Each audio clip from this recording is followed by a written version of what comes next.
불기 1566년 이민년 입춘 법회에 참석하신 시의 사부 대중께서는 아시겠습니까?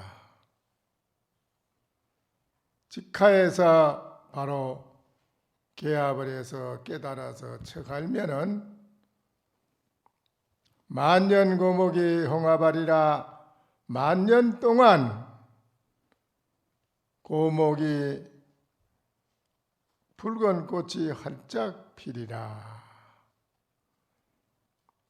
석인이 무영 수활용하니 만민이 함락가 태평가로다. 돌사람이 그림자 없는 나무를 마음대로 활용을 하니 만민이 다 즐거워서 태평을 노래함이로다. 금일 대중께서는 아시겠습니까?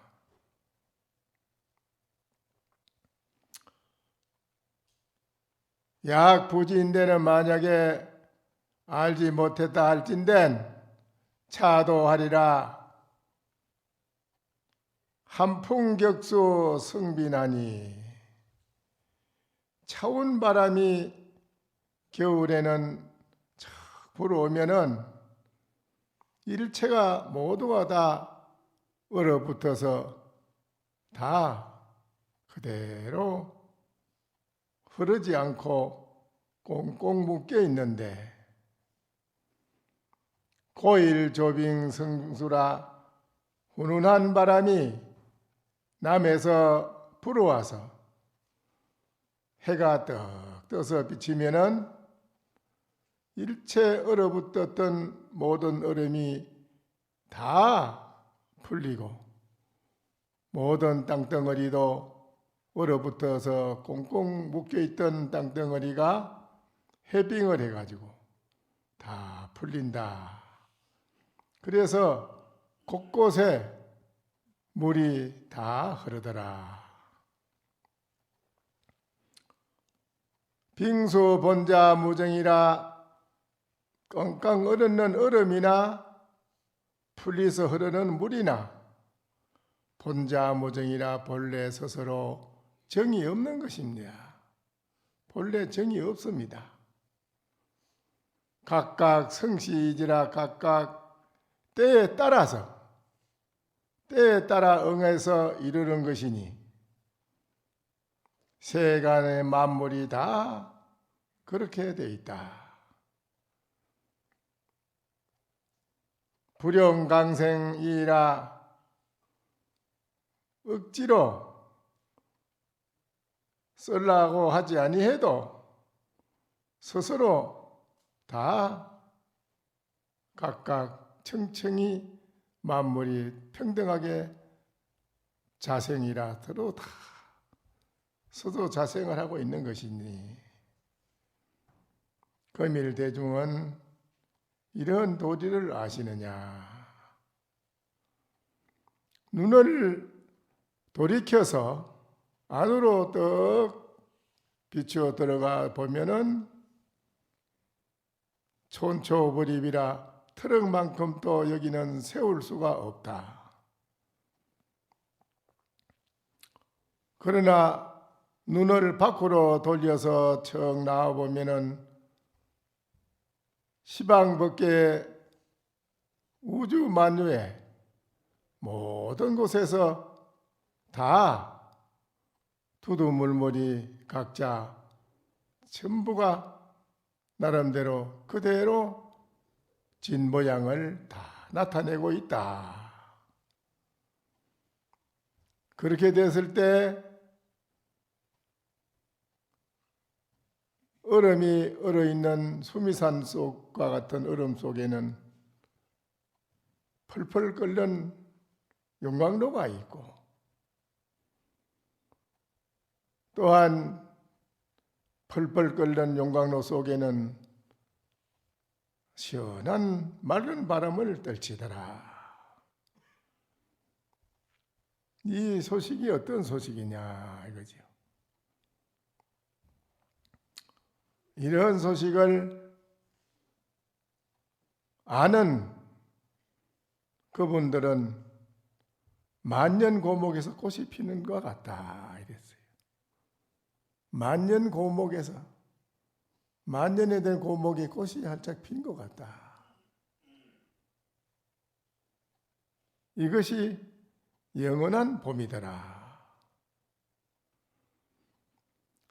밖으로 사철이 봄, 여름, 가을, 겨울이 있지만은 밖으로 봄이 아무리 와서 천하 만물이 꽃이 피고 물이 흐르고 새가 지저귀고 노래한다 하더라도 오늘 이 자리에 계시는 여러분의 마음이 꽁꽁 얼어붙어 있다면 그거는 아무런 봄이 왔다고 말을 할 수가 없는 것입니다. 남북 간에도 서로가 마음이 얼어붙어 있어서 서로 풀리지 아니하면은 그게 어떻게 봄이 왔다고 볼 수 있겠습니까? 한 가정에 가족이 살면서도 마음이 풀리지 아니하면 그 가정에 사는 사람도 마음이 편하지 않습니다. 사회도 모든 사람도 마음이 풀리지 아니하면 일반 사회에 사는 모든 사람들이 다 음지에서 소외당하고 고통당하고 말할 수 없는 그런 고뇌 속에서 살아가는 사람이 무수히 많습니다. 그게 어떻게 우리가 봄이 왔다고 하겠습니까? 추운 겨울에 앉아 있더라도 마음이 풀린 사람은 영원한 봄을 노래하고 있는 것입니다. 그래서 오늘 입춘을 맞이해서 여러분이 아시겠지만은 동지에는 양을 잉태하지만은 양을 잉태한 뒤에 오늘은 이제 입춘을 맞이하는 것입니다. 양을 잉태함으로 인해서 입춘을 세우는 것, 봄을 세우게 되는 것이지요. 오늘 입춘이라고 하지만은 바깥에는 눈이 내리고 있습니다. 아직. 그러나 사철에 따라서 오늘 입춘이라는 걸 말을 하지만은 실제로는 제가 말씀드리는 봄이라고 하는 것은 우리 살아있는 모든 중생들의 마음이 다 풀려야 된다는 것입니다. 지금 마음이 얼어붙어 있는 것은 무슨 말이겠습니까? 서로가 서로 간에 소통이 안 되고 서로가 서로 간에 마음이 하나가 되지 아니하면 항상 살아가는 속에서는 그 불협화음이 화합이 되지 못해가지고 편안하지 못한 것이 항상 일어나게 되어 있습니다. 그래서 우리들의 그 마음이 풀려야 된다. 어떻게 해야 이 마음을 푸느냐 이거지요. 우리 마음을 푸는 것은 우리들의 중생들이 가지고 있는 잘못된 착각된 생각, 잘못된 생각을 내려놓아야지 풀리는 겁니다. 우리들의 잘못된 착각된 생각을 내려놓지 아니하면 만년 가도 이거는 봄이 아니에요. 풀리질 않습니다. 우리들이 지금 현실에 가지고 있는 우리의 지금 사고방식, 우리의 지금 가지고 있는 그 의식, 지금 가지고 쓰는 이 의식은 풀린 게 아닙니다. 이거는 완전한 풀어져 있는 자기의 참으로 영원히 봄을 노래하는 것 같은 그런 훈훈한 따뜻한 자비로운 그런 마음은 아니거든요. 그래서 오늘 이 자리에 여러분이 왔지만은 여러분의 본인 자신의 마음을 돌이켜보고 나의 본래 나에게는 밖으로 모든 사철이라는 것도 눈을 떠서 밖으로 보니까 펼쳐져서 만들어지는 것이고, 안으로 여러분이 일념 선정 속에 깊이 들어가 보시면은 그런 것이 일체 없습니다. 그래서 일념 속에 여러분이 깊이 나라는 일념, 나는 무엇인가 라는 그 속에 들어가서 자기를 보면 거기에는 일체가 없습니다. 서로가 좋고 나쁘고 미워하고 좋아하고 하는 이런 모든 상대적인 두 가지 양면성이 다 없습니다. 무너지고 없습니다. 무너지고 없는 참 진면목 자기의 마음자리를 바로 들여다볼 줄 아는 그 사람은 비로소 이 세상의 모든 만물과 더불어서 공평하다는 걸 알 수 있습니다. 평등하다는 걸 아무나 아는 게 아닙니다. 자기의 마음자리를 바로 알아야 비로소 밖을 보고 하는 소리입니다. 아, 모든 만유가 다 평등하구나. 모든 만유는 다 공평하다. 또 같이 함께 공유하는구나. 함께 공유한다. 같이 공존한다. 또 공생한다. 공익을 나누어 함께 한다. 이런 거는 말로 되는 게 아니고 자기의 진면목의 마음을 아는 사람이 이제 밖을 보고 하는 말입니다. 그게. 그렇게 된 그 마음자리는 항상 편하기 때문에 편해요. 즐거워요. 그래서 영원히 거기 봄이라는 것입니다. 그래서 그 사람은 어딜 가도 천리동풍이라 천리를 가도 한바람이다 이거예요. 바람이 둘이 아니다 이거예요.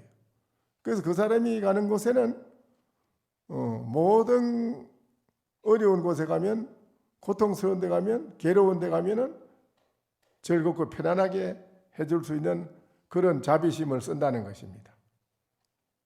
자비를.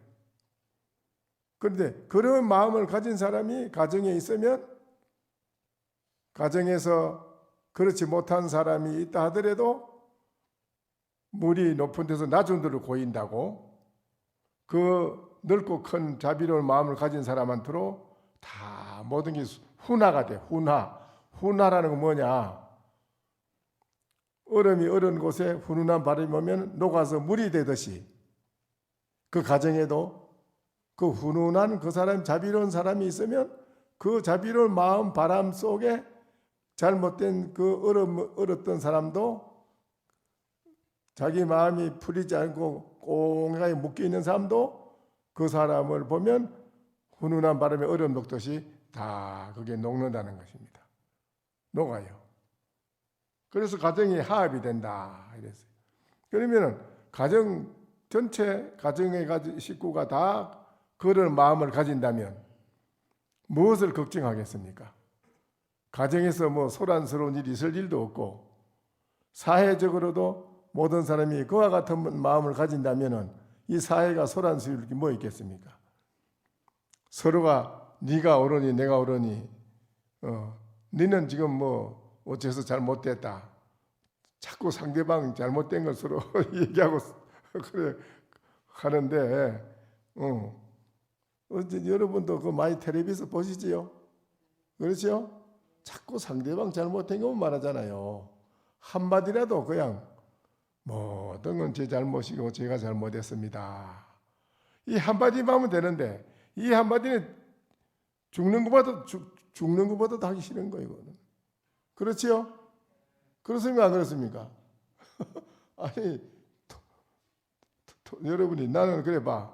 토론을 해도 아무리 잘못하고 얘기한들 뭔 소용이 있느냐 말이에요. 그게 네가 잘못했다가만 얘기한들 서로가 네가 잘못 내가 잘못 서로 해본들 그게 뭐가 발전이 있느냐고요.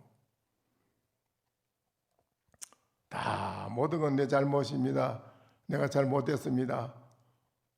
앞으로는 이런 일 없이 더 크게 마음을 써서 크게 창조할 수 있는 도로 제 목숨을 던져보겠습니다. 반대로 이렇게 말하면 그게 더 안 좋겠어요. 그러시죠? 난 그렇게 봅니다. 그래요, 안 그래요?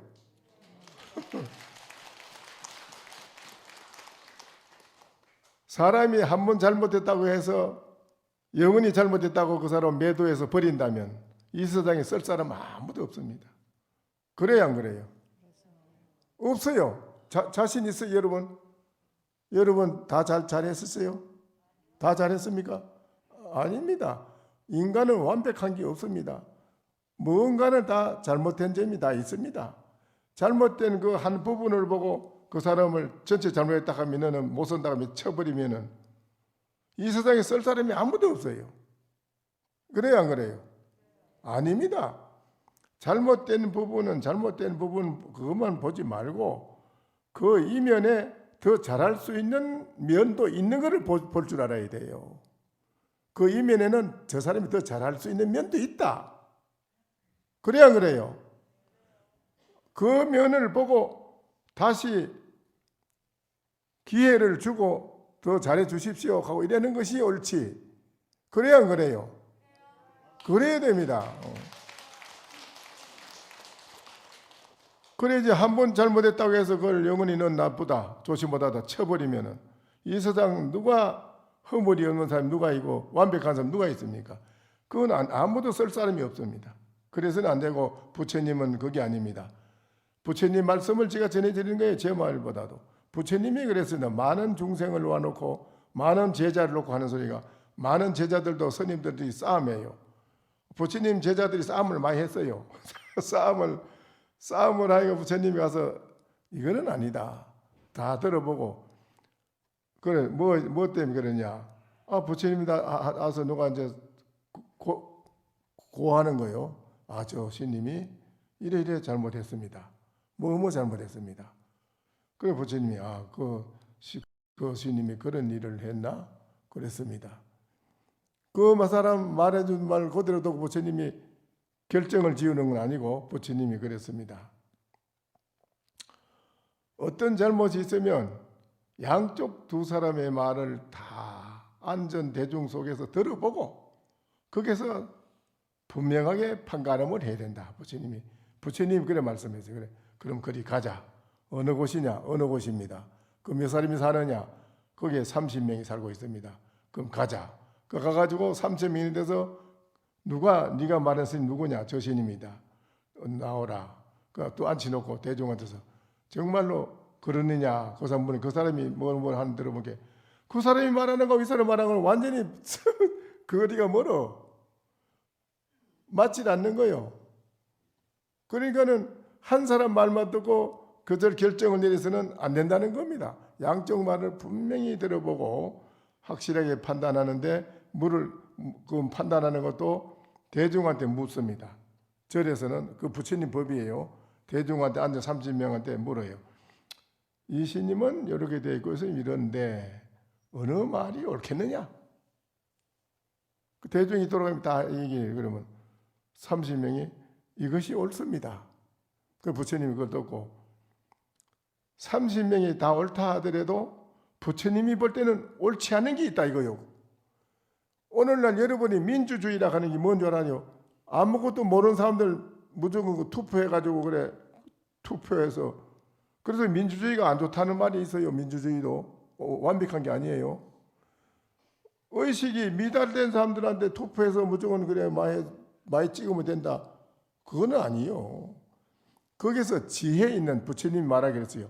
이 중에서 지혜 있는 자, 지혜가 있는 자 30명이 다 옳다 하더라도 지혜 있는 자가 그 30명 옳은 거를 과연 옳은 건지 30명의 그 의견이 그 정말 옳아서 누구나가 다 그거를 듣고 인식이 바로 되고 공평하고 공정하고 그렇게 할 수 있는 게 되는지 안 되는지를 부처님이 지혜 있는 자는 안다 이거예요.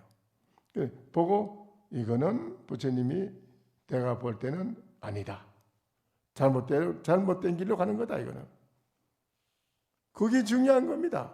그래서 눈 있는 총명한 지혜 있는 자가 선지식이 있어야 된다. 부처님이 그렇게 하는 말입니다.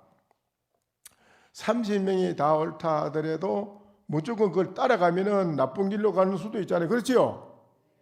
그 나쁜 길로 가게 된다 이 말 그것도. 그러면 그건 아니다는 거예요, 부처님이. 아니, 부처님. 그래서 지혜 있는 자가 그걸 판가름을 해야 된다. 부처님이 그걸 보고 30명이 말한 거를 부처님이 말합니다. 그래, 여러분이 지금 말한 거 옳다고 하나 내가 볼 때는 부처님 말씀이요. 내가 볼 때는 이렇게 했으면 어떡할까? 30명한테 부처님이 말하고 묻습니다. 그럼 30명이 들어보고 열의 부처님의 말씀이 더 훨씬 뛰어나고 그 길로 가는 것이 더 유익하고 우리에게 다 만족하겠습니다. 그럼 부처님이 그렇게 하면 그렇게 하라. 그렇게 하는 겁니다. 그래서 절대 한쪽의 말을 듣고 판단을 내리서는 안 된다는 겁니다. 야, 다 들어본 그것도 대중한테 공론에 붙여가지고 대중이 공론에서 대중이 이건 이렇게 하는 게 옳겠습니다. 일체가 되는데 대중 30명 중에 한 사람이라도 그건 옳지 않습니다. 이러면은 그 한 사람 반대하는 옳지 않다고 말하는 것을 왜 옳지 않다고 하는 건지 그 사람의 말을 듣고 그걸 또 분석합니다. 대중이. 즉 한 사람이 반대하는 거 왜 반대하느냐. 반대하는 그걸 들어보자. 그 분석을 합니다. 그래 분석해가지고 대중이 그거 옳지 않은데요. 다 대중 옳지 않습니다. 아니다. 저 사람이 이 대중과 더불어 뜻이 옳다하는 것과 같이 하나로 합해질 때까지 공사를 해야 된다. 부처님이 끝까지 100% 찬성, 100% 찬성을 만들어내는 게 부처님 말씀이에요. 그 한 사람 반대하는 사람까지도 그 사람이 뭔가 잘못된 생각이 있는 거 그거를 대중이 다 옳다하는 그 공의에 합해질 때까지 공사를 하는 거예요. 하루가 가든 이틀이 가든 간에 부처님 앉아서 그리고 결국에는 그 사람이 제가 생각이 잘못됐습니다. 그러면 그렇지. 100% 합의가 돼서 오케이. 합의라고요. 이런 것이 이제 부처님의 말씀인데 오늘날 여러분이 가정적으로 사회적으로도 그렇고 우리나라는 고구려 신라 백제 때부터 참 2000년이나 되는 가까운 세월 동안 우리들은 이 땅에 부처님의 가장 우주 만유 가운데 부처님 진리는 어느 종교가 부처님 진리를 능가할 수가 없습니다. 부처님의 진리는 포용해 만물을 포용하는 거라이다. 포용을 하기 때문에 아니는 뭐 천주교가 더라도 불교가 신라 때 받아주고 이조 때 다른 뭐가 더라도 받아주고 유교라 해도 받아주고 다 포용을 하는데 포용하지 않는 종교가 뭐냐면 기독교나 유교는 다른 걸 포용을 안 합니다. 배척하지요. 죽이고 살리고 그래서 끊임없는 전쟁을 합니다. 그런데 불교는 아니에요. 무한된 자비로 다 포용해서 안아요. 그래서 만유 가운데의 모든 두두물물이 다 평등하고 공평하다 하는 것을 가르쳐 주는 거예요. 그래서 포용하는 거예요. 공평하고 평등하기 때문에 포용하는 거예요. 그래야 안 그래요? 그렇지요? 그게 중요한 거예요. 그래서 다 같이 공생하는 게야. 공생하는 거 같이 산다. 이 부처님 살아요. 그게 어제 제가 말씀드렸지만 공생공존이 뭐지요? 뭐가 어쩐다고? 뱀이 두꺼비를 먹으면은 같이 죽어요. 그런데 같이 또 살아나. 다 살아나요? 안 살아나요? 살아나지요? 살아나요? 안 살아나요? 아니 뱀이 두꺼비를 먹으면 둘 다 두꺼비도 죽고 뱀도 죽어요. 그런데 다시 또 살아나요? 안 살아나요? 여러 수십 마리가 살아나요. 거기서 살아나요? 안 살아나? 그래서 같이 죽되 완전히 죽는 게 아니고 살아난다 이거요. 그래서 그것이 더 뭐냐면은 우리들이 무한대한 이 부처님의 진리의 불성의 자비를 불성의 자리를 아는 우리들은 밖으로 대자비를 행하고 같이 만유가 평등하고 공평한 걸 알고 함께 공유하고 함께 공생하는 공생공존이 그게 말이에요. 같이 일체를 다 함께 한다 이거예요. 그리고 거기는 불평불만이 없다는 거지. 그래서 그 레닌이 원래 공산당이나 딴 게 생긴 게 아니고 그게 원래는 좋은 거예요. 그게 그 절에 가서 선인들 발해 고용하는 거 보고 그 사람이 창시한 거예요. 공산당을요. 이야, 이기다. 누우는 사람도 한 발 어때, 앉은 사람도 한 발 어때, 섰는 사람도 한 발 어때. 이게 공평하거든. 똑같이 나가서 점들을 일하고 들어왔는데 들어와서는 또 뭐 먹는데 발해 고용하는데 똑같이 누가 더 많이 먹고 덜 먹고 하는 것도 반찬이고 뭐 밥이고 또 공평하게 하는 그걸 보고 같이 발해 과영을 가서 해보고 나서 만유가 공평하고 평등하다. 이기다 하고 자기 나가서 공산당 창시한 사람 아니요. 아시죠 그거? 모르죠? 아이고 참. 근데 이게 지금도 우리 불교는 부처님 법이 그걸 살아서 스님들이 똑같이 바르고양 꽃 잘 지고 스님들이 개인 소유하는 재산이 있어요 없어요? 있어요 없어요? 예? 우리 스님들 개인 소유하는 재산이 있습니까 없습니까? 없잖아요. 개인 소유하는 우리가 어떻게 소유합니까 스님들이? 이 공용지물로 나라에 공공재산으로 등록해서 개인 명의로 재산 가 있는 건 아무도 없습니다. 그 스님들은 그냥 철저하게 있는 그대로 똑같이 먹고 똑같이 수행하고 공부해서 깨달아서 일체 중생을 다 제도하겠다는 스님들의 원력을 가지고 공부하는 거고 그것밖에 없어요. 근데 그래서 일반 신도님들이 믿는다는 겁니다. 스님들, 우리는 스님들 믿습니다. 열심히 정진해 주십시오. 그래서 공부하는 이 스님에게 무슨 대통령을 하려고 참선을 합니까? 스님이 앉아서 무슨 재벌가가 되려고 앉아 참선하는 거 그건 아니지요. 재벌가가 되려고 참선하는 것도 아니고 무슨 대통령이 되려고 참선하는 것도 아니고 스님들은 일체 그런 걸 다 놓고 공부하는 건 오직 깨달아서 성불하는 게 하나밖에 없다 이게요. 그래서 중생제도에도 부처님의 길을 따라서 정진하는 거 그 스님에게 공양을 올리면 무한한 복을 짓는다. 부처님이 그랬어요. 그 스님들에게 여러분이 공양을 올리고 그 절에 그런 절에 다니는 신도는 올바른 길로 가는 거고 올바른 그런 도량에서 인연을 지어서 잘 다니는 것이고 또 그 길을 따라서 신도님들도 올바른 사상을 올바른 중심을 올바른 신심을 가지게 된다. 올바른 견해를 가지게 된다. 그러므로서 가정에 가서도 생활하는 데 도움이 되고 사회생활에도 도움이 된다는 것입니다. 여러분이 그거를 확실히 알아셔야 돼요. 그렇죠? 그래야 안 그래요? 공부 안 하는 절도 많잖아요. 그렇죠? 있어요 없어요? 공부 안 하는 절도 있어서 꽉 찼지. 그런데 여는 밑에도 내려가도 선빵 위에 가도 여는 전부 선빵이라.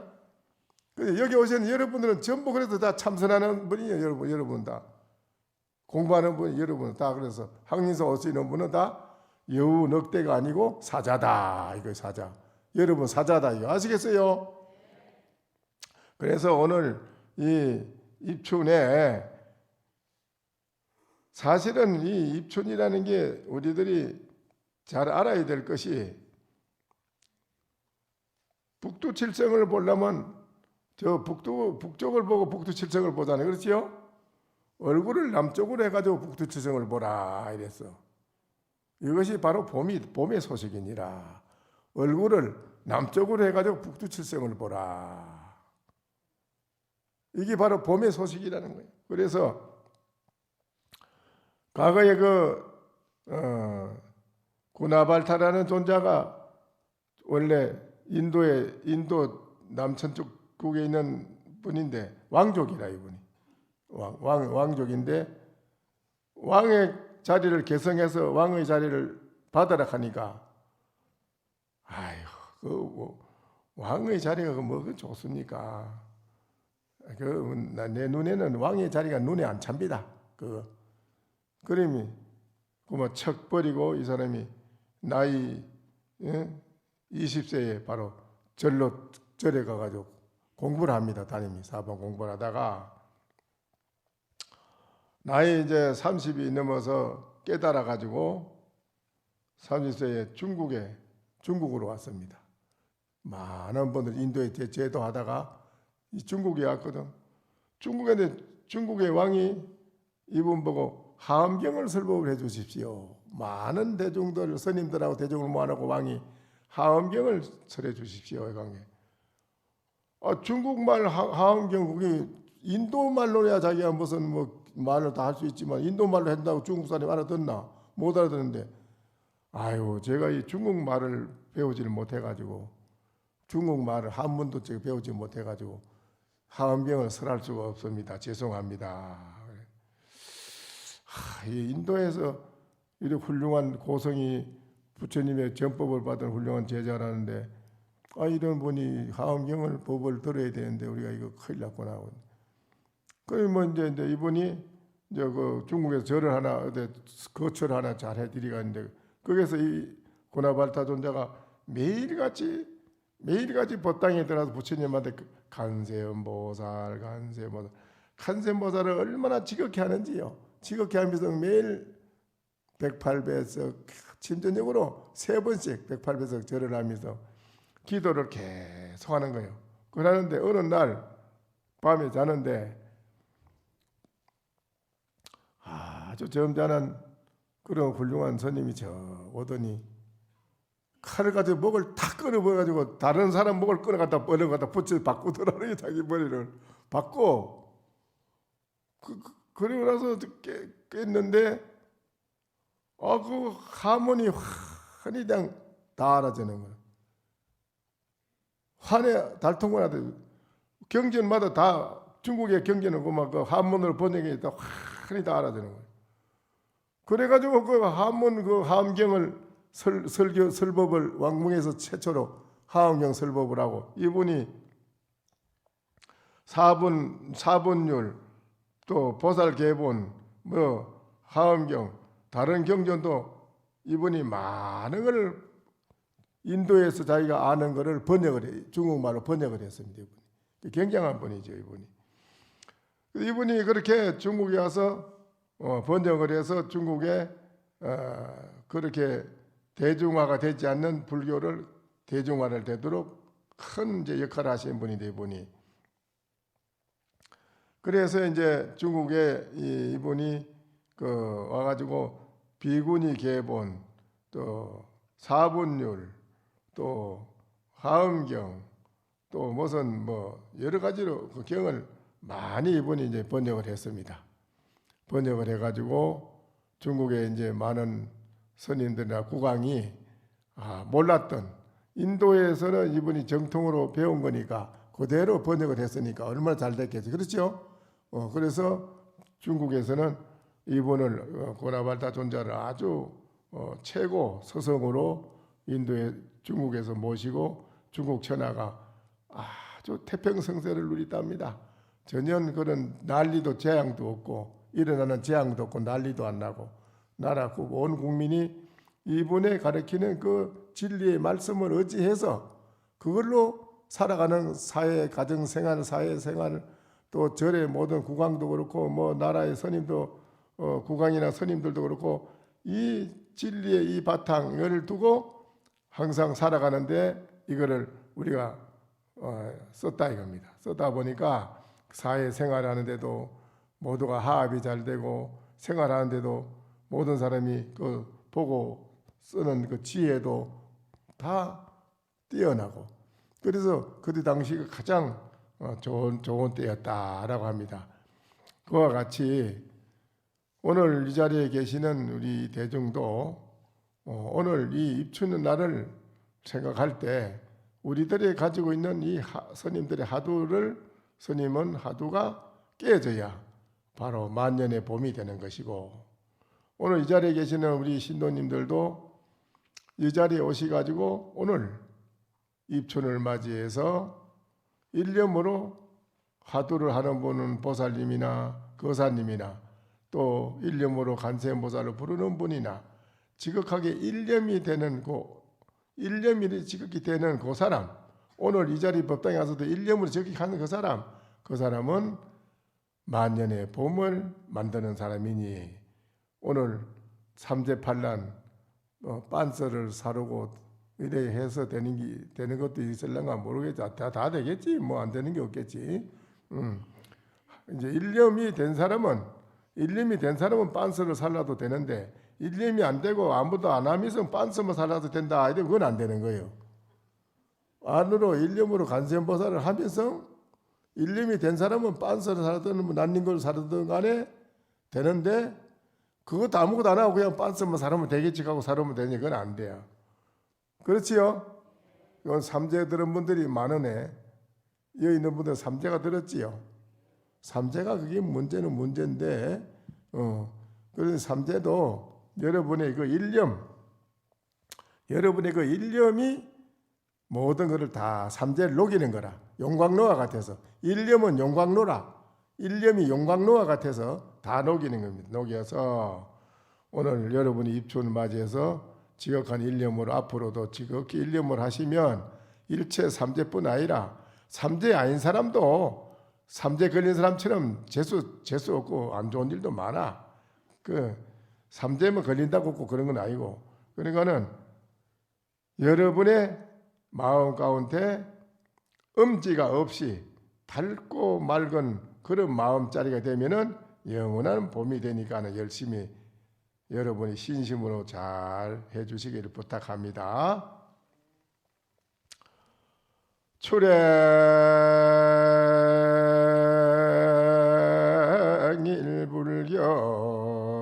출행일불견 일서모하니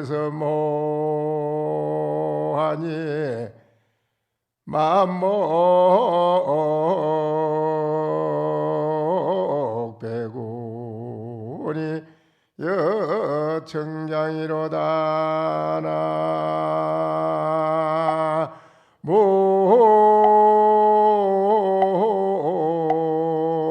나무아이미 답을 여러분이 앉고 서고 출행하고 하는 모든 곳에서 어떤 것도 불행한 것을 트럭만큼도 본 일이 없다. 보지 않는다 말이죠. 오늘 이후로는 이제 못 본다 이게 그런 건 없어. 만목배군이 여청량이라 눈에 가득한 온 세계가 그대로 푸른 봄이더라. 아!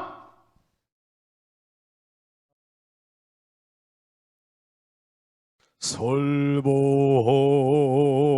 정중해야 한명 언하 도노요생사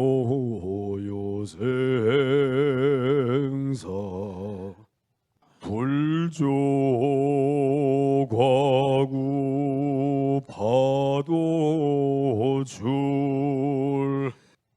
백억 세계 임자제 성불하십시오.